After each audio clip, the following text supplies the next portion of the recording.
Inability to perform any skilled activity म्हणजे काय की आता चालणं आपलं रेग्युलर आहे, त्याला आपण ऍप्रॅक्सिया म्हणतो. पण आपल्या पेशंटमध्ये काय झालं, गेट ऍप्रॅक्सिया म्हणजे चालायचं झालं, उभं राहिलं की कळतच नाही की मला चालायचंय. बरोबर. पहिला एक दोन पावलं आपल्याला अडथळा होतो, मग पेशंट रेग्युलर चालतो. दुसरं आहे की त्यांना लघवीचं थोडंसं नियंत्रण जात होतं.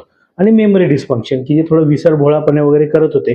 जे आपण एक टेस्ट घेतली मी MMSE, तर त्यांचा बऱ्यापैकी स्कोर एक 30 पैकी एक 16-17 पर्यंत आलाय. हा, आणि ही क्वाईट यंग म्हणजे 56-58 वर्षाचे आहेत. त्याला म्हणतो आपण नॉर्मल प्रेशर हायड्रोकेफालस. आता नॉर्मल प्रेशर हायड्रोकेफालस म्हणजे काय? हायड्रो म्हणजे पाणी, केफालस म्हणजे डोकं, म्हणजे डोक्यात पाणी झालंय, पण त्याचं प्रेशर नॉर्मल आहे. बरोबर आहे. आता हे जे स्मृतिभ्रंश होतोय आणि लघवीचं नियंत्रण जात आहे आणि त्याचबरोबर चालायला गडबड होते, तर असं काय घडलंय डोक्यात की दोन गोष्टी आहेत. आम्हाला हे जे पेशंट्स येतात हे जनरली 50-60 नंतरच येतात, 70-80 पर्यंत. पण याच बरोबर सिनाईल डिमेन्शिया असतो, फ्रंटोटेम्परल डिमेन्शिया असतो, अल्झायमर्स असतात, ज्यांच्यामध्येही स्मृतिभ्रंश होतो. मग आमचा ऍज अ सर्जन किंवा ऍज अ न्यूरोलॉजिस्ट एक सगळ्यात आम्हाला कुतूहलता असते की बाबा ह्या पेशंटचं आपण डिमेन्शिया, स्मृतिभ्रंश जे आहे ते कसं परत करणार, म्हणजे आपण रिव्हर्ट कसं करू शकणार. तर most reversible cause is MPH, पण डायग्नोसिस सगळं क्लिनिकल आहे. म्हणजे काय की आता डोक्यामध्ये जर मेंदूच्या पेशी कमी झाल्या तरी पाणी तुंबणार.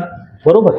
आणि जर पाणी वाढलंय तरी पाणी तुंबणार. मग कळणार कसं? तर आपण सिंपल टेस्ट जे तुम्ही म्हटले मला की पाणी, सुई का टोच, सुई टोचून आपण 3 दिवस पाणी काढलं, तर त्याच्यात विलक्षणीय म्हणजे खूप असाधारणरित्या त्यांना फरक पडला लगेच चालण्यामध्ये वगैरे.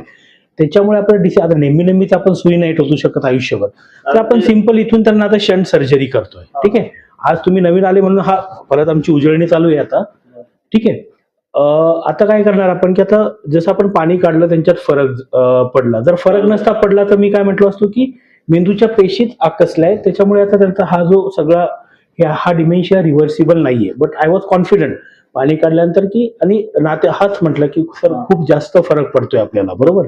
म्हणजे ते ही वॉज व्हेरी हॅपी की झाली आपली ट्रीटमेंट. म्हटलं हा फक्त आपण हे केलं, डायग्नोसिस केलंय. आता मेन आहे शंटिंग, ज्यासाठी आपण पेशंट आत घेतलाय. इथून आपल्याला फक्त पोटात नळी सोडायची, जेणेकरून एकदा पाण्याचा विसर्ग कंटिन्युअसली चालू राहील आणि जे काही सिम्पटम्स आहेत ते सगळे रिव्हर्सिबल होऊन जातील. लक्षात आलं? ठीक आहे, घेतो मी. चालेल.